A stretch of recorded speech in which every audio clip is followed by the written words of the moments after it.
¿Qué ocurre cuando un miembro de tu equipo no rinde como debería? O cuando sus resultados no son los esperados. Cuando sus promesas de mejorar quedaron en nada. O peor aún, ni siquiera muestra interés por mejorar. En esta clase hablaremos sobre sanciones y retiros al personal. Primero que nada, ¿cuáles son las causales de sanción o retiro? Dependiendo de las leyes en tu país pueden variar, pero en general son las siguientes. Impuntualidad, llegar más allá del límite establecido. Faltas injustificadas, faltas sin previo aviso, que no es lo mismo, porque en un caso dijiste que ibas a faltar porque tenías que ir al médico, pero no llevaste tu receta o algún justificativo, y en el otro caso pues faltaste y ya. Abandono del puesto, que es cuando alguien se va a mitad del trabajo, esas escapaditas, o cuando uno se va considerablemente temprano y eso es contrario a las políticas de la empresa, o aún tenía cosas que hacer, o tal vez no tenía el permiso. Violación al código de conducta, porque algunas empresas todavía tratan de ingeniero o licenciado a sus trabajadores y si les llamas por su nombre pues está mal visto. O quizás porque no usas el uniforme, etc. Acoso laboral. Creo que este punto es obvio. No importa el cargo de la otra persona. No es no. Punto. Presentarse en condiciones no adecuadas. No implica solo al típico borracho, a la persona que va con resaca o con chaki a la empresa. También es válido para otras sustancias. Salvo que sean medicinales, aunque depende del reglamento de la empresa. Hay compañías que no dejan que vayan sus empleados cuando han tomado demasiadas pastillas para la migraña. Que de alguna forma está bien dependiendo de cuáles sean las funciones de ese cargo, pero depende. Mal desempeño. Cuando alguien no rinde como debería o no cumple los objetivos establecidos. O supone un gasto extra a la empresa. O peor aún, pierde dinero. Daños materiales, sean de materia prima o de las mismas instalaciones de la empresa. Daños inmateriales, cuando afectas a la relación con un cliente, un stakeholder o un socio estratégico. Desobediencia, pues cuando no les haces caso a tus supervisores. Sabotaje, cuando intencionalmente se le hace daño a la empresa, de la forma que sea.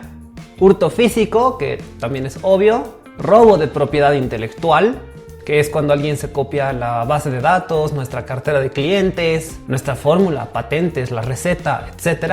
Y finalmente espionaje, que es cuando haces lo mismo, pero no para ti, sino para alguien más. Puede ser la competencia, puede ser el gobierno, quien sea. Algunas de estas faltas son más graves que otras.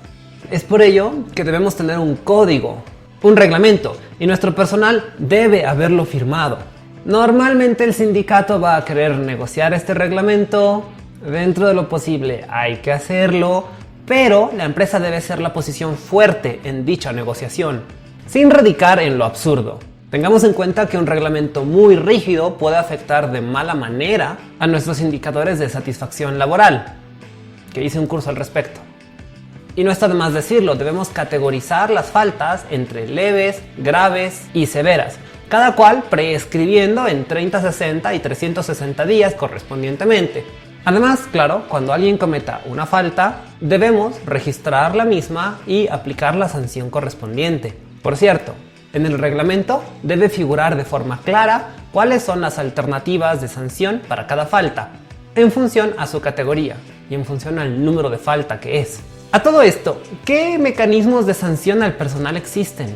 Empezando por las amonestaciones verbales, tenemos luego a las amonestaciones escritas, que bien pueden ser mediante una carta, un correo o un memo, un memorándum, siempre con copia a recursos humanos y al sindicato si es que existe. Estas notificaciones serán para su seguimiento, su registro y su archivo. Tal vez tengamos también que notificar al Ministerio de Trabajo y demás, según sea el caso en cada país. Además de las amonestaciones verbales o escritas, tenemos también a las suspensiones, que son una babosada porque consisten en no permitir que el trabajador venga a la empresa por X días, pero igual se le paga, aunque depende de la ley. Por otra parte, están también las inhabilitaciones a ascensos, es decir, que el colaborador no podrá postular a otro cargo por un tiempo. Que aquí tienes dos formas de hacerlo, o bien puedes directamente decirle tú no puedes postular por un tiempo, que según la ley puede tal vez que eso incurra en discriminación.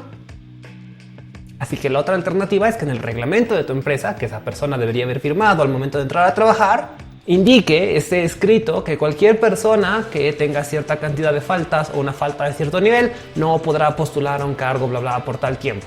En cuyo caso ya no es personal, directo contra esa persona, sino que es genérico. Y así nos ahorramos temas legales de discriminación y esas vainas. Además, están los clásicos descuentos salariales, que por si acaso no es lo mismo que cobrar una multa. Las multas normalmente están prohibidas por ley, salvo que le hagamos un proceso legal al colaborador para que nos reponga los daños y perjuicios, que tendría que pagar con sus bienes o mediante su sueldo, es decir, descuentos. Y ojo que la ley no te permite descontarle más de cierto porcentaje al mes o según el periodo en el cual le pagas a tu colaborador, al trabajador. Así que cobrarle posiblemente tarde bastante tiempo dependiendo del tipo de daño que haya causado la empresa. Y ojo que estas sanciones no pueden ir contra sus beneficios de ley, como su aguinaldo, ni mucho menos su jubilación. Según el caso puede o no afectar a su finiquito. Pero es complicado. Y ser una empresa que anda metiéndole juicio a sus empleados para recabar dinero por sus daños y perjuicios y demás, da una mala imagen institucional y afecta severamente a nuestra satisfacción laboral y es malo para la cultura y el clima de la empresa. Pero todo depende de qué tipo de empresa queremos ser.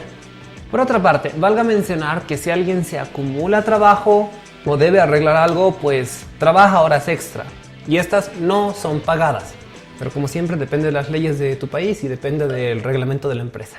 ¿Qué sanción se aplica en cada caso? Depende del código o reglamento de la empresa, pero también depende de la ocasión. No es lo mismo cometer una falta leve por primera vez que por cuarta vez en el mes. Las faltas se acumulan y las sanciones se agravan, llegando incluso al retiro o despido como mecanismo de sanción. Ahora bien, ¿quién debe informarle al colaborador que está siendo sancionado? Según la falta, uno de dos. O el directo supervisor o el supervisor del supervisor, máximo hasta el segundo grado. Obviamente debe ponerse al tanto a recursos humanos, al sindicato y al Ministerio de Trabajo. Valga aclarar, sin embargo, que no deberíamos sancionar de una.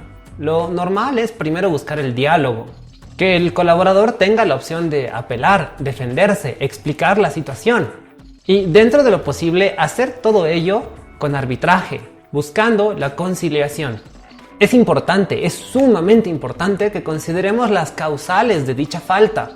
Puede tal vez que se trate de un accidente, o a lo mejor mediante el diálogo identificamos puntos a fortalecer mediante la formación y capacitación, de lo cual también tengo un video.